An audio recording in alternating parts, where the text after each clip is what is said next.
अस्सलाम वालेकुम। आज हम ऑक्सफोर्ड मॉडर्न इंग्लिश बुक 7 का एक यूनिट देखने जा रहे हैं जो कि पोम है मून विंड। बड़ी मज़ेदार सी पोम है और बहुत इमेजिनेटिव सी है और इंसान को ये एहसास दिलाती है कि आप अगर इमेजिन करना चाहें तो आप ऐसी चीज़ें इमेजिन कर सकते हैं जो बिल्कुल भी मुमकिन नहीं है, लेकिन फिर भी अगर आप सोचें तो आप सोच सकते हैं कि हाँ, ऐसा भी हो सकता है। ठीक है, तो शुरू करते हैं डायरेक्टली, चूँकि इतनी इंटरेस्टिंग, इतनी मज़ेदार है कि जब आप पढ़ेंगे या सुनेंगे तो उसके मज़े में वैसे ही आप एंजॉय करने लगेंगे। तो उससे हम ज़्यादा देर इंतज़ार नहीं करते बल्कि डायरेक्टली शुरू कर देते हैं।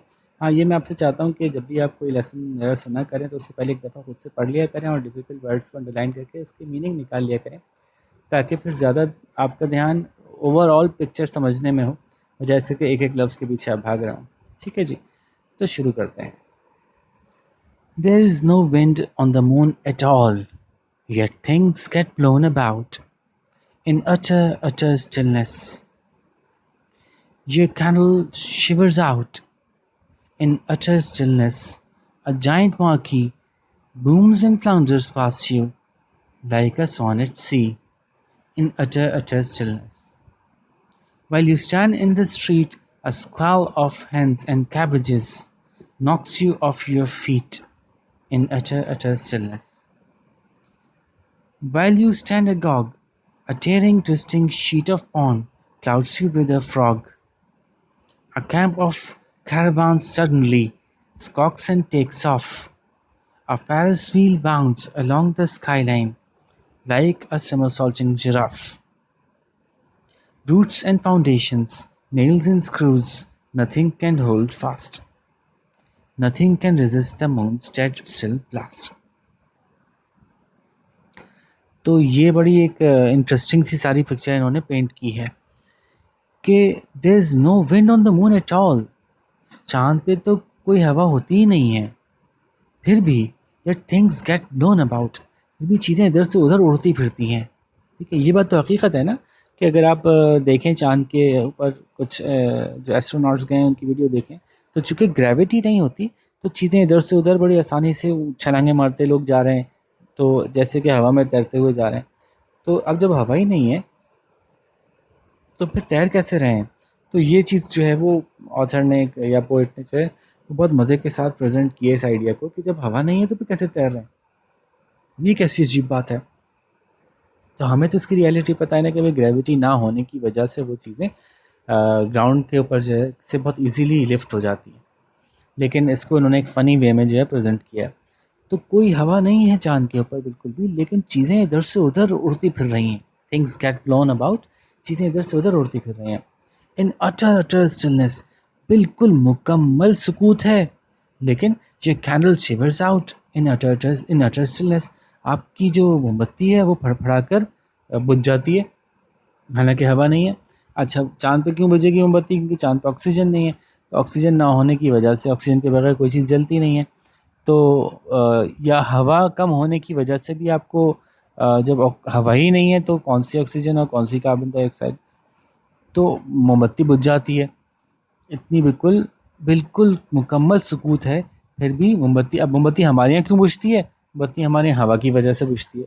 तो अब वहाँ जो बुझ रही है तो वो यही पज़ल हो रहे हैं या महसूस करा रहे हैं कि पज़ल हो रहा हूँ कि एक तरफ तो आप कहते हो कि हवा नहीं है, दूसरी तरफ मोमबत्ती बुझ जाती है। तो मोमबत्ती को तो कोई फूंक मारता है तभी बुझती है, जबकि आप कह रहे हो हवा नहीं है, बिल्कुल सुकूत है। अब आगे इन्होंने अपनी इमेजिनेशन को खूब एक्सपेंड किया। A giant marquee booms and flounders past you like a swan at sea। तो एक बड़ा सा टेंट है, माकी होता है एक ऐसा बड़ा, जैसे आप ये देख सकते हैं, ये देखिए माकी एक ऐसा टेंट जो कलरफुल आमतौर पे कपड़ों का बना होता है और उसके अंदर कोई पार्टी शार्टी हो रही होती है या उसके अंदर जो है वो बाज़ औक़ात मेला भी उसके अंदर लग रहा होता है। ठीक है, सर्कस भी बाज़ औक़ात इसी तरह के टेंट्स के अंदर में लगता है। तो एक बहुत बड़ा सा माकी है, वो खूब शोर मचाता, आवाज़ें निकालता और फड़फड़ाता हुआ ऊपर नीचे आपके पास से गुजरता है, बिल्कुल ऐसे जैसे समंदर में कोई हंस तैर रहा हो, ऐसे तैर रहा है। अब आप कह रहे हैं हवा नहीं है, तो इन अटर स्टिलनेस, बिल्कुल खामोशी, बिल्कुल सन्नाटा है, बिल्कुल सुकूत है, लेकिन फिर भी वो उड़ता हुआ जा रहा है। While you stand in the street, a squall of hens and cabbages knocks you off your feet। अब जबकि आप सड़क पे खड़े होंगे चाँद पे कहीं, हालाँकि चाँद पे सड़कें नहीं हैं, लेकिन आप चाँद पे कहीं सड़क पे खड़े होंगे, तो एक जो है वो अचानक से झोंका आएगा बहुत सी मुर्गियों का और जनाब गोभियों का, और वो आपको ऐसे पड़ेगा कि आप नीचे गिर पड़ेंगे, knocks you off your feet, आपको नीचे गिरा देता है। जबकि कहा जाए तो इन अटर स्टिलनेस, वहाँ तो बिल्कुल मुकम्मल सुकूत है। व्हेन यू स्टैंड अगॉग, अब आप हैरत में खड़े होंगे, वाइल यू स्टैंड अगॉग, जबकि आप हैरत में खड़े होंगे, a tearing twisting sheet of pond, तो एक तालाब का की चादर नुमा सी जो है ना वो घूमती घुमाती मुड़ती फटती, पानी है ना तो कभी पानी आपस में जुड़ जाता है, कभी एक दूसरे से अलग हो जाते हैं पानी के मुख्तलिफ हिस्से, तो टीयरिंग फटती फटाती, ट्विस्टिंग घूमती घुमाती मुड़ती मुड़ाती, चूँकि पानी बिल्कुल लिक्विड है तो हर हर शेप में आ रहा है, मुख्तलिफ शेप्स में आ रहा है, लेकिन हवा में घूम रहा है पूरा तालाब। तो तालाब की पूरी एक चादर नुमा आपके मुंह पे एक मेंढक को मार जाती है चलते चलते। अभी आप हैरत से खड़े थे कि आपके मुंह पे एक मेंढक मार जाती है, और आप देखते हैं कि कैरावान्स का एक camp of caravans suddenly squawks and takes off, कि अचानक से जो है वो एक कैंप है कैरावान्स का। अच्छा, कैरावान्स क्या होते हैं? ऐसी सवारियाँ जो कि इस तरह से बनाई जाती हैं कि कहीं रास्ते में रोक के जो है वो उनके अंदर आराम किया जा सके, तो उनके ऊपर कोई ऐसा शेड होता है। अब ये पुराने ज़माने में अलग तरह के होते थे और नए ज़माने में अलग तरह के होते हैं। पुराने ज़माने में तो ऊँट इस तरह के होते थे, या बैलगाड़ियाँ ऐसी होती थीं कि उनके पीछे जो है टेंट, छोटे छोटे से टेंट से कपड़े के बांध दिए जाते थे, तो कहीं रास्ते में रुक गए तो उसके अंदर आराम भी कर सकते हैं आप रास्ते में रुक के। अब नए ज़माने में गाड़ियाँ ऐसी बनाई जाती हैं जो कैरावान टाइप की होती हैं, और उनको आप कहीं जा रहे हैं रास्ते में, आपने कहा चलो आज रात यहाँ बिताते हैं, तो वहाँ रुक सकते हैं। उन गाड़ियों के अंदर बड़ी बड़ी सी होती हैं, और उसके अंदर बाज़ औक़ात ये ऑप्शन होता है कि उसकी छत ऐसी एक्सटेंड हो जाती है, बाहर निकल आती है कि उसके नीचे आप बैठ सकते हैं या लेट सकते हैं। ठीक है, तो कोई कैरावान में से कैंप जो है वो अचानक से कैं कैं करता है और हवा में उड़ जाता है, शोर मचाता है बत्तख की तरह से, और हवा में उड़ जाता है। और उधर से तो बिल्कुल स्टिलनेस थी, अब दोबारा रिपीट नहीं किया उन्होंने, लेकिन ये कॉन्सेप्ट क्लियर कर दिया कि तो मुकम्मल सुकूत है, फिर भी ये क्यों हो रहा है भाई। अब Ferris wheel bounds along the skyline. Ferris wheel क्या होता है? वो जो झूला नहीं होता गोल गोल जो घूमता है, बल्कि शायद मैंने इसको निकाला भी था आपके लिए, तो ये फेरिस व्हील कहलाता है। तो एक गोल घूमने वाला झूला जो है उसको आप देख सकते हैं कहीं दूर जो है वो आसमान पर, स्काई लाइन कहते हैं आसमान का, वो आसमान को अगर आप दूर से देख रहे हैं तो दूर जो आसमान की एक लाइन दिखती है आपको, यहाँ से वहाँ तक आसमान जो आपको दिखता है उसको आप स्काई लाइन कहते हैं। तो फेरिस व्हील जो है वो गोल गोल घूमता हुआ जो है वो स्काई लाइन के साथ साथ चलता जा रहा है, यानी आसमान जो हद निगाह जहाँ आप आसमान को देख रहे हैं वहाँ पे वो गोल गोल घूमता हुआ आपको नजर आ जाएगा कि वो फेरिस व्हील का झूला भी गोल घूमता हुआ जा रहा है हवा में, और बिल्कुल ऐसे जैसे कि कोई कलाबाजियाँ खाता हुआ जिराफ हो, कोई कलाबाजियाँ खाता हुआ जो है वो जिराफ जा रहा हो, ऐसा लग रहा होगा आपको। और चाहे रूट्स हों या घरों की बुनियादें हों, कीले हों या स्क्रू हों, कोई भी चीज़ अपनी जगह पे जमी नहीं रह पाती। नथिंग कैन होल्ड फास्ट, कोई चीज़ अपनी जगह पे जमी नहीं रह पाती। Nothing can resist the moons, और किसी से ये चीज़ रोकी नहीं जाती। क्या चीज़? Dead still blast. कैसी दो बिल्कुल अपोजिट बातें एक साथ हो रही है ना, कि एक तरफ कहा जा रहा है डेड स्टिल बिल्कुल खामोश, और एक तरफ कहा जा रहा है ब्लास्ट धमाका। तो कोई भी चीज़ चांद के बिल्कुल खामोश धमाके को बर्दाश्त नहीं कर सकती, कैन नॉट रेजिस्ट, कोई उसको उसकी कैफियत से अपने आप को रोक नहीं सकती जो कैफियत पैदा करता है। ठीक है भाई। तो हालांकि असल तो हमें पता है कि चांद पे चीज़ें अगर जाएं, ये चीज़ें जाएं तो ये हवा में अगर उड़ेंगी तो क्यों उड़ेंगी, तो ये हमें पता है कि ग्रेविटी कम होने की वजह से कोई चीज़ हवा में जंप करती है तो ज़रा ऊपर तक जंप करती है। अच्छा, ऐसा नहीं कि हवा में ही रह जाएगी, ज़ीरो ग्रेविटी नहीं है चांद पे, तो वापस आती है नीचे, लेकिन पोएट ने अपनी इमेजिनेशन को यूज़ करते हुए हमारे लिए एक ऐसा फ़नी सा सीन क्रिएट किया है कि हम वाकई सोचें कि यार वाकई कहीं ऐसा हो तो कैसा लगे। और ये बात आप समझते हैं ना कि जो स्पेस स्टेशंस हैं उनमें ऐसा हो रहा होता है कि ज़ीरो ग्रेविटी है, जो चीज़ हवा में है तो हवा में ही है। तो कभी आपको मौका मिले तो आप यूट्यूब पे सर्च कीजिएगा स्पेस स्टेशन के अंदर जो एस्ट्रोनॉट्स होते हैं वो अपनी ज़िंदगी कैसे गुजारते हैं, तो बड़ी इंटरेस्टिंग, बड़ी मज़े की आपको उसमें जो है वो इन्फॉर्मेशन मिलेगी, देखने को मिलेगी रियल टाइम के वो स्पेस में कैसे रहते हैं जहाँ ग्रेविटी बिल्कुल नहीं होती, और वो नीचे की तरफ कोई चीज़ आती नहीं है, जो चीज़ एक दफ़ा हवा में उड़ गई तो हवा में उड़ गई। ठीक है जी, तो ये थी बड़ी इंटरेस्टिंग सी पोम टेड ह्यूज ने लिखी थी, और अच्छे अच्छे मशहूर शायर हैं। अब हम क्या करते हैं कि हम इसके क्वेश्चंस की तरफ आते हैं। इन्होंने जो है वो कुछ बातें क्या ऐसी की हैं जो ऊपर जो कि हमें देखने की ज़रूरत है। तो हम देखते हैं, यहाँ पे आप देख सकते हैं ये बात इन्होंने, यही बातें जो हमने की ना कि इन्होंने किस तरह से मुख्तलिफ़ चीज़ों को इस्तेमाल किया है और मज़े मज़े के नई नई टर्म्स बनाई हैं। स्कॉल ऑफ कैबेजेस असल में तो होती नहीं है, समर सॉल्टिंग जिराफ असल में तो होता ही नहीं है, लेकिन उन्होंने अपनी इमेजिनेशन से सब कुछ क्रिएट किया है। तो बहरहाल अब इसके सवाल जवाब पे आते हैं।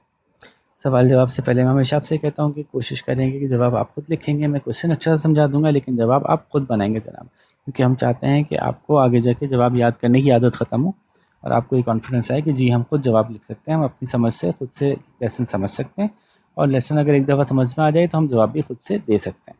ठीक है भाई। और यूँ एग्ज़ाम में याद करने का, रट्टा लगाने का जो फैशन है इसको ख़त्म करें भाई। सही है। तो शुरू करते हैं और चलेंगे ऐसे कि मैं एक सवाल समझाऊंगा, वहाँ पे वीडियो पॉज कीजिएगा और फिर उसका जवाब लिख के फिर अगला सवाल सुनिएगा, फिर वीडियो पॉज कीजिएगा, फिर जवाब लिखिएगा। ठीक है। तो पहला सवाल है, how do things get blown about on the moon if there is no wind. तो एक तो जवाब इसका आप यूँ दे सकते हैं कि आप उसको रियलिटी से रिलेट कर सकते हैं, और एक जवाब आप इसका निकाल के ला सकते हैं जो इन्होंने आखिरी लफ्ज़ कहा है ना कि चाँद पे एक ब्लास्ट होता है, डेथ स्टिल ब्लास्ट, उसकी वजह से।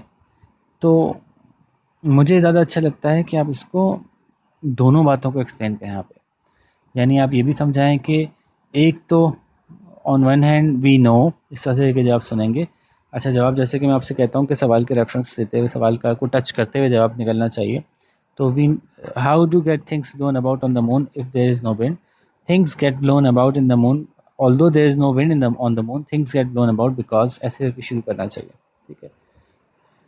और फिर आप आगे अपनी दोनों एक्सप्लेनेशन दे सकते हैं कि one of the real reason is that, क्या रीज़न है कि चाँद पे ग्रेविटी नहीं है। और the second reason that we could take from the poem, poem से ये रीज़न ले सकते हैं कि पोएट को ऐसा लगता है एज इफ कि चाँद पे कोई ब्लास्ट है जो डेड स्टिल ब्लास्ट है, उसकी वजह से चीज़ें हवा में उड़ रही हैं। तो दोनों बातें बताएंगे ना तो ज़्यादा अच्छा लगेगा। सही है। अच्छा जी, यहाँ पॉज करके लिखिए और फिर हम नेक्स्ट आंसर क्वेश्चन पे चलते हैं। Question number B. When the moon wind begins to blow, some strange things happen. Make a list of the unlikely things that take place on the moon. ये सवाल तो मुझे एक्सप्लेन करने की जरूरत ही नहीं, अब तो आप 7th क्लास में भाई। तो पोम में जो स्ट्रेंज चीज़ें हुई हैं पीछे, उनका जिक्र कर दीजिए। The list of strange things that happen on the moon, उसकी लिस्ट टेक करके आप लाइन लिख के फिर लिस्ट बना दीजिए कि चीज़ें आके यूँ गिर रही हैं, तो माँ की जो हवा में उड़ रहा है, तो जी फेरिस व्हील यूँ घूमता हुआ जा रहा है, तो जी मेंढक आके मुंह पे पड़ रहा है। ठीक है, वो सारी चीज़ों की एक लिस्ट बना लें तो आसान सा सवाल है। क्लास 7 का तो हरगिज़ नहीं है। अच्छा, यहाँ पे आप जवाब लिख लीजिए जल्दी से, फिर क्वेश्चन सी पे चलते हैं। Question C, which words does the poet use to describe the falling of और the movement they make, in what way are they the descriptive words appropriate. Candle के बारे में उन्होंने क्या कहा, तो अब आप क्या करेंगे कि हेडिंग लगाएंगे कैंडल की और फिर उसके नीचे लिखेंगे, कैंडल की हेडिंग लगाएंगे, उसके नीचे लिखेंगे कैंडल की मूवमेंट के बारे में उन्होंने क्या कहा है। क्या कहा है ज़रा देख लेते हैं। तो देखिए कैंडल की मूवमेंट में कहा है इन्होंने शिवर्स आउट। शिवर कहते हैं लरजने को, कांपने को, है ना भाई। तो कैंडल की मूवमेंट कांपने से क्यों रेफर किया इन्होंने, क्योंकि वाकई जब हवा चलती है तो कैंडल का फ्लेम जो है वो टू एंड फ्रो मूव करता है as if it is shivering. So that is why they have used the word shiver for a candle to get blown off or blown out. The word that is used is shiver, and the shivering is a very appropriate word for a candle to be blown out, because like, in fact when a candle is being blown out, its flame shivers, its flame moves to and fro before getting blown out. अच्छा, ये तो मैंने almost पूरा जवाब बता दिया आपको, लेकिन वो इसलिए बता दिया एक कि आप इसकी इसी अंदाज में बाकी भी लिखेंगे। तो पहले बताएंगे कि वो लफ्ज़ क्या है जो उन्होंने यूज़ किया, फिर बताएंगे कि वो क्यों सही है उसका इस्तेमाल। ठीक है जी। अच्छा जी, इन्होंने नंबर 2 पे जाइंट माखी पूछा है। माखी क्या होता है, जैसे मैंने बताया था एक टेंट है। अब टेंट जब हवा में उड़ता है तो ऊपर नीचे ऐसे फड़फड़ाता है। कोई भी चीज़ आप देखें ना, कपड़ा अगर हवा में उड़ रहा हो तो और वो चपटा पूरा तना हुआ हो, एक तो है ना कि ऐसी किसी लाइन पे, किसी रस्सी पे जो है वो कपड़े टंगे हुए हों, ऐसे करके इस हालत में,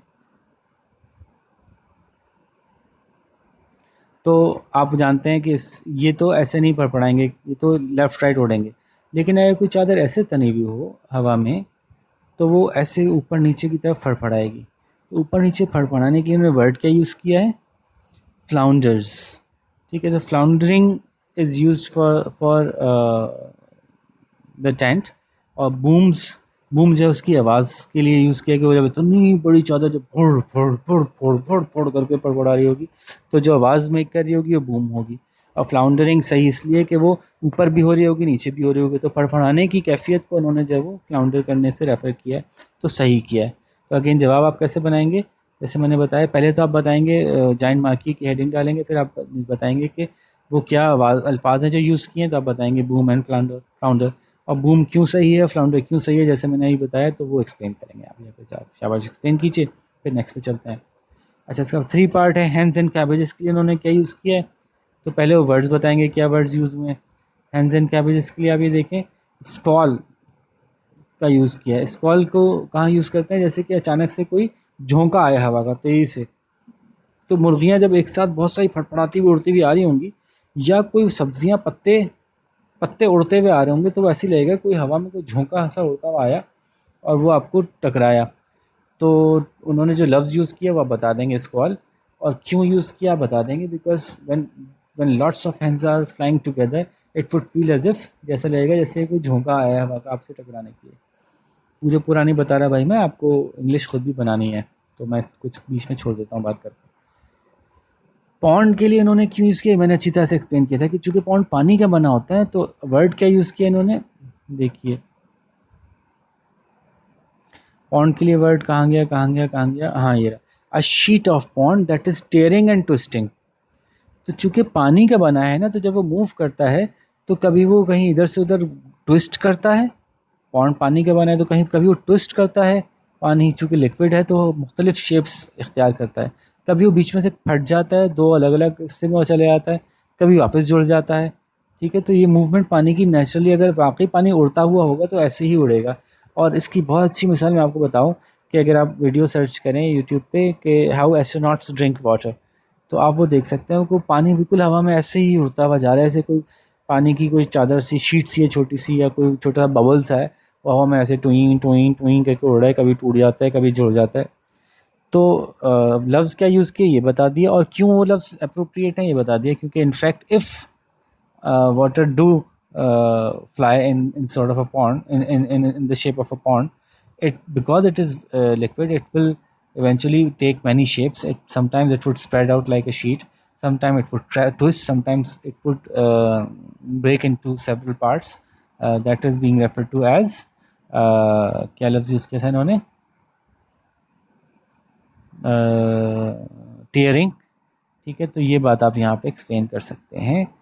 कैरावान्स के लिए क्या यूज़ किया था और फेरिस व्हील के लिए क्या यूज़ किया था वो भी आप देख लें। फेरिस व्हील के लिए इन्होंने bounds along the skyline use किया है।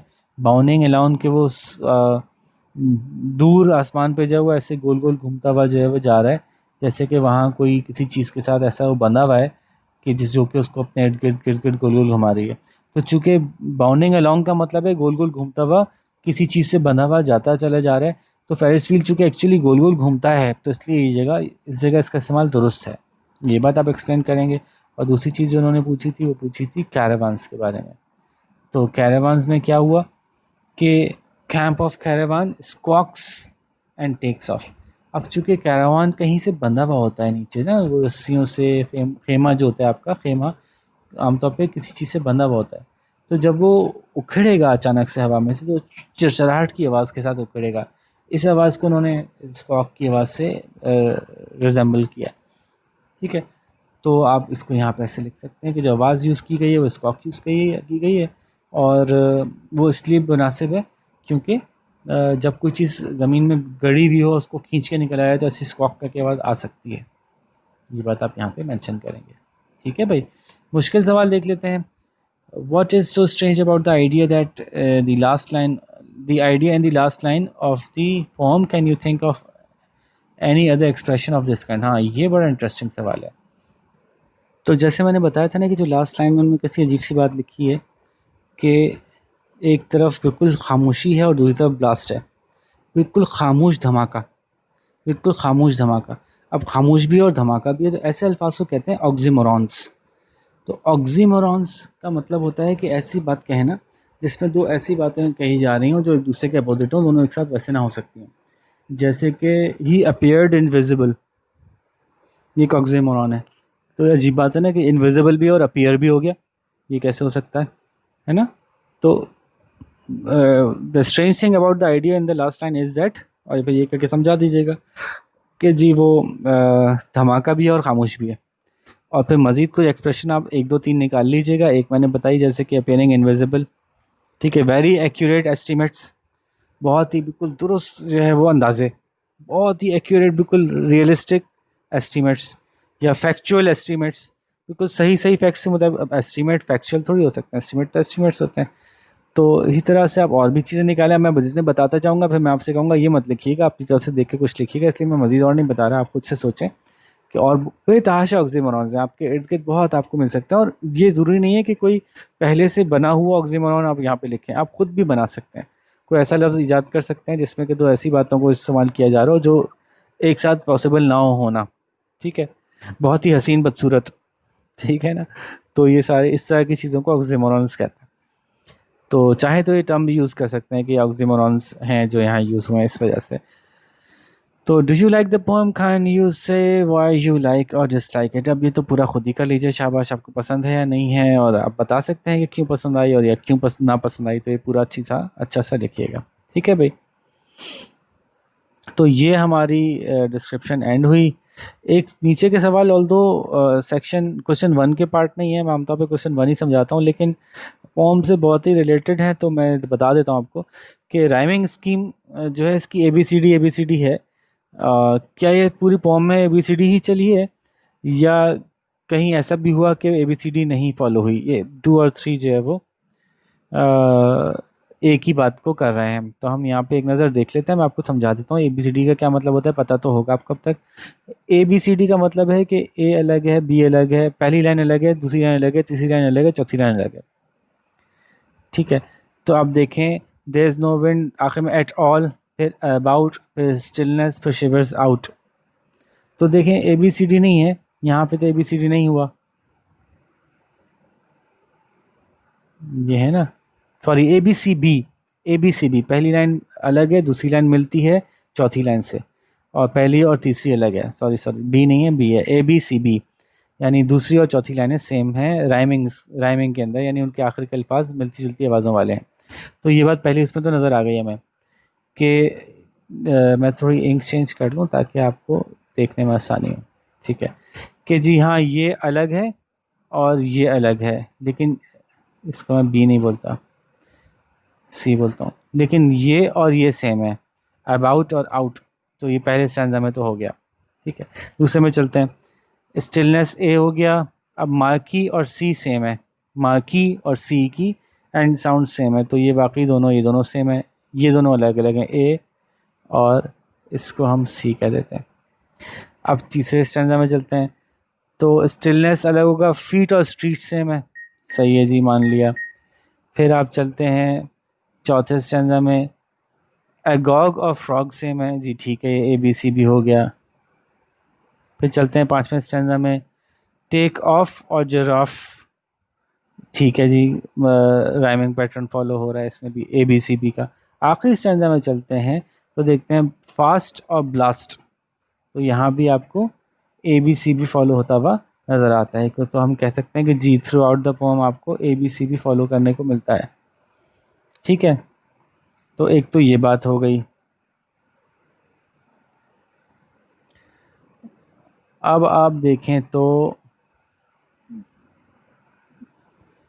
नेक्स्ट जो क्वेश्चन था वो क्या था, नेक्स्ट क्वेश्चन क्या था कि हाँ, क्या कहीं ऐसा हुआ कि राइमिंग सही से नहीं बैठी हो, ठीक से राइम नहीं किए हों दो लफ्ज़?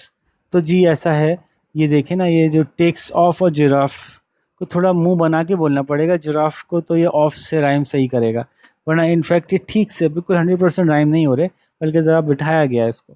तो ये आप कह सकते हैं the word take off and giraffe are not perfect rhymes. तो यूँ इस सवाल का जवाब हो जाएगा। तो जी अब तो मैंने आपको सारे सवाल ही बता दिए और उम्मीद है कि आप अब खुद से पूरा कर सकते हैं। सारे सवाल आपको अच्छे से समझ में भी आ गए होंगे, बॉम्ब तो समझ में आई गई होगी, इतनी इंटरेस्टिंग थी। ठीक है जी, तो देखते हैं अब आप में से कौन ज़्यादा अच्छे जवाब आपको लिख लिख के दिखा सकता है। अगर आपके पास चेक करने के लिए कोई टीचर अवेलेबल ना हो तो मैंने अपना ईमेल एड्रेस इसीलिए दिया हुआ है कि आप मुझे यहाँ पे ईमेल करके तस्वीर खींच के भेज सकते हैं और मैं आपको बता दूंगा कि आपके जवाब कैसे हैं, बेहतर हैं या नहीं है। एक बात और मैं साथ में कहता चलूँ, कोई ऐसे लेसन अगर आपके पास हैं जिसके भी आप मुझसे एक्सप्लेनेशन सुनना चाहते हैं, और वो चूँकि अभी मैं ऑक्सफोर्ड की बुक्स ही कर रहा हूँ और आपको लगता है कि मेरे पास वो बुक नहीं अवेलेबल है, तो आप मुझे उसकी तस्वीरें भेज सकते हैं इस ईमेल एड्रेस पे, मैं उसको भी आपको एक्सप्लेन कर दूंगा। लेकिन तस्वीरें भेजते वक्त ख्याल रखिएगा तस्वीरें सही हों, अच्छी हों, ये नहीं कि बिल्कुल आड़ी टेढ़ी पता नहीं कटी पिटी तस्वीरें, सही से क्लियर पिक्चर नहीं है, पिक्चर क्लियर होनी चाहिए। तो लेसन की पिक्चर हो, उसके क्वेश्चन आंसर्स की पिक्चर हो, और बुक के टाइटल की पिक्चर भी हो कि पता तो चले किस किताब से भेजा है आपने। ठीक है, तो आप मुझे भेज सकते हैं, उस सूरत में मैं आपको जितनी जल्दी हो सकेगा वो भी एक्सप्लेन करके भेज दूंगा। हमारा टारगेट क्या है, हम चाहते हैं कि जितनी भी बुक्स हैं उन बुक्स को हम जो है वो एक्सप्लेन करें सारे बच्चों के लिए, ताकि हमारी दुनिया में किसी तरह से काश ये पॉसिबल हो सके कि क्वालिटी एजुकेशन सबके लिए फ्री हो जाए। तो लेट्स सी, जितनी ज़िंदगी है, जितना वक्त है, उसको इस्तेमाल करते हुए इस मिशन को हम अकम्प्लिश करने की कोशिश करते हैं। बाकी जितना हो सका, जितनी अल्लाह की मर्ज़ी होगी उतना कर सकेंगे। ठीक है जी, अपना ख्याल रखिएगा, अल्लाह हाफ़िज़।